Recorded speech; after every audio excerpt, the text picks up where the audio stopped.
Salam Kamir, kekaguman ilahi mengarah pada iman dan rahmat.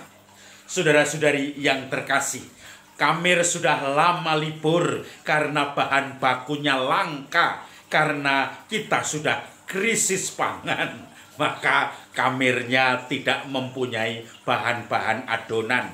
Sekarang muncul lagi setelah masalah teknis sudah terpecahkan. Karena sekarang saya sudah pulang dari rumah Jogja mengambil tripod yang sudah saya bawa kemarin. Bunyi apa itu kalau Anda semua tahu? Pasti bunyi burung, ya. Burung kutilang bernyanyi, bersiul-siul sepanjang hari dengan tak jemu-jemu. Orang yang suka burung, dia pasti akan memelihara burung.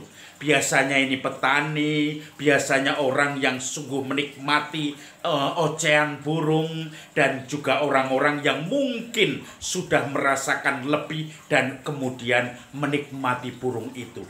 Tetapi semua yang kebanyakan menangkap burung adalah petani atau orang-orang yang hidupnya di pedesaan, di persawahan, kecuali ternak burung modern dengan pembibitan, dengan ternak di rumah, dengan menetaskan telur, itu kemudian sudah modern. Awalnya dan biasanya itu para petani. Maka kalau hari ini kita bicara tentang nelayan, tentang menangkap ikan, adalah mereka yang selalu bergumul dengan air, dengan perahu, dengan pancing, dengan jala. Yesus dan murid-muridnya, karena murid-muridnya adalah orang-orang yang selalu dekat dengan jala, dengan kebanyakan nelayan, maka mereka bisa menangkap ikan.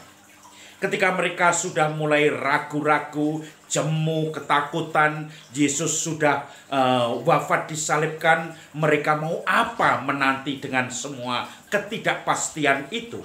Lalu Petrus mempunyai inisiatif. Saya pergi menangkap ikan karena mereka adalah nelayan. Kalau mungkin petani atau senang burung, saya pergi menjala burung.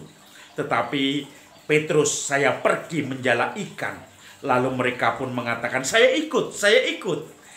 Yakobus, Yohanes, Andreas pasti ikut karena backgroundnya nelayan. Bahkan Bartolomeus yang bukan nelayan itu pun juga kepingin tertarik bergabung. Thomas, Didimus kepingin bergabung. Para murid yang lain juga pengen bergabung. Lalu mereka dengan Petrus yang biasa sebagai nelayan, mungkin selama 3 tahun ini tidak menjadi nelayan, tidak menjala ikan karena apa? Mengikuti Yesus. Dan sekarang agak kagok ketika melempar jala itu. Dan ternyata berkali-kali tidak mendapatkan ikan sama sekali. Mereka kemudian bekerja keras lagi. Mereka terancam tidak mendapatkan sarapan atau makan siang. Lalu kemudian Yesus muncul di tengah-tengah mereka. Tebarkanlah jalamu di sebelah kanan perahu. Lalu Petrus pun menebarkan jala di sebelah kanan perahu. Dan hasilnya berlimpah-limpah. Dan mereka ingat peristiwa ketika Yesus masih hidup menemani mereka. Petrus pun perjumpaan dengan Yesus yang pertama adalah tebarkanlah jalamu agak ke dalam di sebelah kanan perahumu. Dan kemudian Petrus mendapatkan ikan yang banyak sekali sehingga jalannya hampir koyak dan perahu hampir tenggelam. Lalu kemudian Petrus mengingat itu semua. Dan kemudian yang murid yang lain berteriak, itu Tuhan. Begitu mengetahui itu Tuhan, Petrus bergembira. Tidak ada satu murid pun bertanya, siapa kamu? Karena mereka melihat Yesus yang bangkit itu. Lalu Yesus menyiapkan sarapan untuk mereka. Kemudian mereka makan bersama. Dan itu penampakan yang ketiga. Ketika Yesus atau sesudah Yesus wafat. Saudara-saudari yang terkasih, penampakan Yesus, kebangkitan Yesus tidak terlepas dari pekerjaan kita sehari-hari. Para murid bekerja sebagai nelayan, maka mereka pun kembali menjadi nelayan. Dan semangat kegembiraan akan kebangkitan menghantui mereka. Kalau negatif, kalau positif adalah memberi energi bagi mereka untuk hidup sebagai nelayan. Untuk menghadapi kesulitan-kesulitan sebagai nelayan. Ketika mereka paceklik, susah mendapatkan ikan. Sama seperti kita, mungkin tidak mendapatkan pekerjaan, mungkin susah untuk mendapatkan gantungan hidup. Lalu orang kemudian menyerah.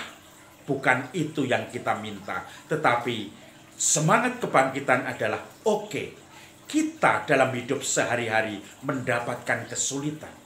Kita mungkin susah mendapatkan pekerjaan. Kita susah mendapatkan rezeki. Kita susah mendapatkan segala macam yang ada dalam kesulitan-kesulitan hidup kita. Kita harus membuat laporan ini itu. Kita harus menghadapi ujian bagi yang masih pelajar, mahasiswa.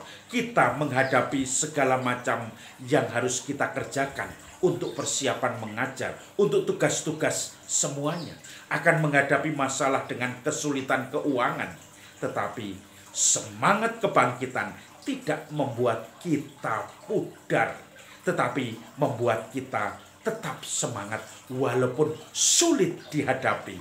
Tetapi semangat kebangkitan akan menyalakan hati kita untuk selalu bersyukur di hadapan Tuhan. Maka saudara-saudari yang terkasih, dengan menikmati ocehan burung, sebagaimana para murid menikmati menebarkan jala dan menangkapi ikan-ikan sebagai nelayan.